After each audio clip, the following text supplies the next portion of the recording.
दरमियान सैयद अदनान रिजवी साहब मौजूद हैं। अदनान रिजवी साहब से दरख्वास्त करूँगा सर आप सामने यहाँ आ जाएंगे तो फार्मा सेफ की नुमाइंदगी जो है वो हो जाएगी। अदनान साहब जो हैं माशाल्लाह से डायरेक्टर हैं DTL सिंध के और माशाल्लाह से गवर्नमेंट की नुमाइंदगी हो गई है हमारे इस कैंप में, गो के और भी बहुत सारे ऑफिसर आए। सर पहले तो आपका बहुत शुक्रिया कि आप यहाँ आए और आपने अपना कीमती टाइम निकाला और हमारे इस कैंप को विज़िट किया, क्योंकि केयर न्यूज़ भी PHPS का हिस्सा है और मैं आल्सो होम्योपैथ हूँ। डॉक्टर साहब हमारे सरपरस्त आला हैं डॉक्टर जावेद शाह साहब, और कामरान साहब की काविश जो है ये काबिल सताइश है।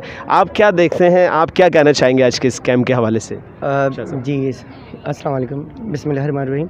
देखिए, जिस तरह के देखने में आता था कि एलोपैथिक अद्वियात और उनके तमाम चीज़ें कैंप्स लग रहे थे बाकायदगी से और लगते हैं अभी भी, जिस तरह से इन्होंने होम्योपैथी के हवाले से स्टार्ट किया ये खुशाइन बात है। क्योंकि देखिए पहले ऐसा था कि इसकी कोई रेगुलेशन मौजूद नहीं थी drug regulatory authority of Pakistan में, लेकिन after the promulgation of ड्रैप act 2012 फिर ये तमाम चीज़ रेगुलेशन में आ गई। और एक बहुत अच्छी बात है कि एक फार्मास्यूटिकल कंपनी, एक तो हमारे पास एक एलोपैथिक का एक हब था, अब एक हमारे पास जो हर्बल या न्यूट्रास्यूटिकल मेडिसिन थी और जो कि होम्योपैथिक ड्रग्स थी, जिनकी हमने कैटेगरी करी थी कि इनको ऑल्टरनेटिव मेडिसिन में दाखिल कर दिया था और वो ऑल्टरनेटिव मेडिसिन कहला रही थी और ड्रग की डेफिनेशन इन्हांस कर दी गई थी। पहले ड्रग्स को हम कहते थे कि जी सिर्फ ड्रग वो सब्सटेंस है या मिक्सचर ऑफ सब्सटेंसेस है for the purpose of use, mitigation, treatment and diagnosis of the disease. लेकिन after the promulgation of drug act अब इसमें क्या हो गया कि उसका कैनवस ब्रॉड कर दिया गया। अब ड्रग सिर्फ ड्रग नहीं है बल्कि थेरेपेटिक गुड्स हो गया, जिसमें थेरेपेटिक गुड्स में हमारे पास ऑल्टरनेटिव मेडिसिन भी शामिल हो गए, मेडिकल डिवाइसेस भी हैं, बायोलॉजिकल्स भी शामिल हैं और कॉस्मेटिक्स भी शामिल हैं। तो ये बहुत अच्छी बात है कि इस तरह की एलोपैथिक दवा बनाने वाला इदारा जो कि ड्रैप से एनलिस्टेड भी है, मतलब जो ड्रैप है जो कि drug regulatory authority of Pakistan है उससे एनलिस्टेड भी, यानी जो दवाएँ यहाँ पर मौजूद हैं वो बाकायदा तौर पर गवर्नमेंट से मंजूर शुदा हैं, यहाँ मौजूद हैं और वो यहाँ पर इस तरह से कैंप का इनेकाद कर रही है। और जिस तरह से यहाँ पर हमारे होम्योपैथिक में जो डॉक्टर हजरात आए हैं वो भी इस प्रोफेशन में बहुत आगे की तरफ जा रहे हैं, क्योंकि ये फील्ड थोड़ा सा नेगलेक्ट हो रही थी, काफ़ी पीछे चले गई थी। लेकिन जिस तरह से मुझे आज दिख रहा है, मुझे खुशी हो रही है कि जिस तरह डॉक्टर शाह साहब हैं, डॉक्टर आबिद हैं, आप मौजूद हैं, डॉक्टर कामरान मौजूद हैं, इस तरह की चीज़ें स्टार्ट करें तो डेफिनेटली ये जो एक होम्योपैथी का जो तरीका इलाज था जो कि काफ़ी पीछे की तरफ चला गया था, वो इस तरह से लोगों में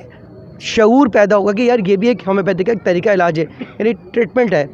हम तो सिर्फ एलोपैथिक की तरफ जा रहे थे ना, लेकिन अब बाकायदा तो आप एक मुस्तनिद होम्योपैथिक डॉक्टर के साथ अगर हम इलाज कराते तो वो भी एक तरीका मौजूद है इलाज कराने के लिए।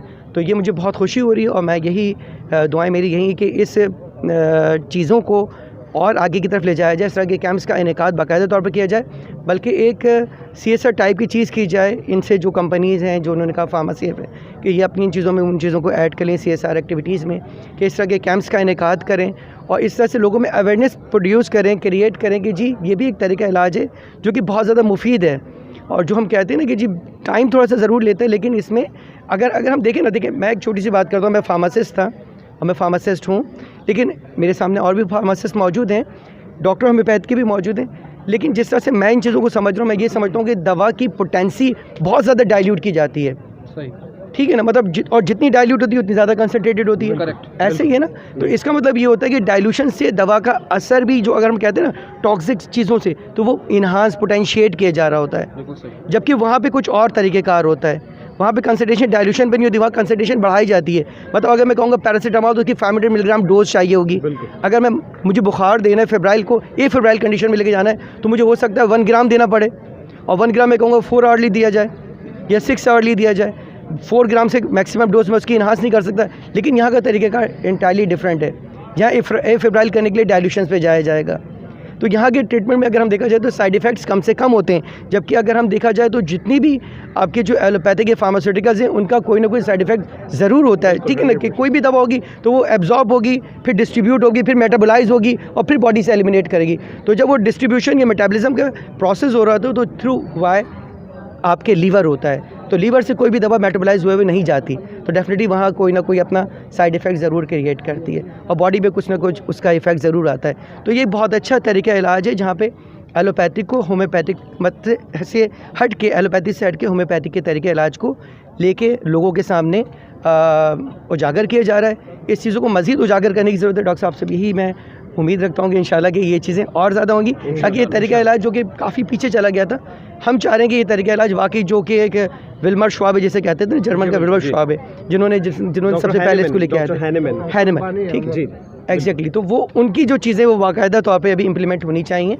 और इस तरीके को बिल्कुल उसी तरह से आगे ले जाया जाए जिस तरह से आपका एलोपैथिक मेडिसिन को या एलोपैथिक ड्रग्स की जो ट्रेड है या उसकी डायग्नोसिस है या उसका जो तरीक़ेकार है या उसकी जो तरसील का निज़ाम है, इसी तरह से इसको भी बेहतर बनाने की ज़रूरत है। बहुत शुक्रिया डॉक्टर सैयद अदनान रिजवी साहब। यकीन आप भी फार्मासिस्ट हैं और फार्मासिस्ट होने के साथ साथ आप डॉक्टर का भी हक रखते हैं, तो मैंने इसीलिए डॉक्टर का लफ्ज़ इस्तेमाल किया है। और आप सैयद भी हैं, हमारे सर के ताज हैं।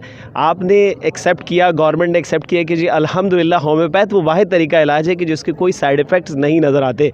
और एलोपैथ हमें प्राउड है कि हम आपका अदनान रिजवी साहब, आपका बहुत शुक्रिया। आपने जिस मोहब्बत और खुलूस के साथ होम्योपैथिक को रिप्रेजेंट किया, हम उम्मीद करते हैं कि आइंदा भी इसी तरह गवर्नमेंट के प्लेटफॉर्म पर हमारी नुमाइंदगी आप इसी तरीके से करते रहेंगे।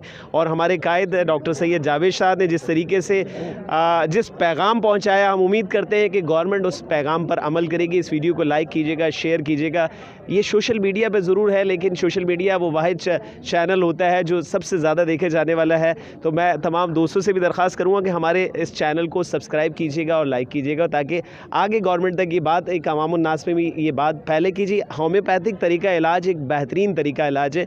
हम किसी तरीका इलाज को गलत नहीं कहते, ये भी एक तरीका इलाज है। जैसे कि डॉक्टर साहब ने फरमाया, रिजवी साहब ने, कि जी अल्टरनेटिव तरीका इलाज बहुत है, लेकिन हमारे यहाँ पजीराई नहीं मिलती। हम कोशिश करेंगे डॉक्टर साहब से भी मिलकर कि हम अल्टरनेटिव तरीक़ेकार को भी यहाँ पे प्रमोट किया जाए। आप तमाम दोस्तों का बहुत शुक्रिया।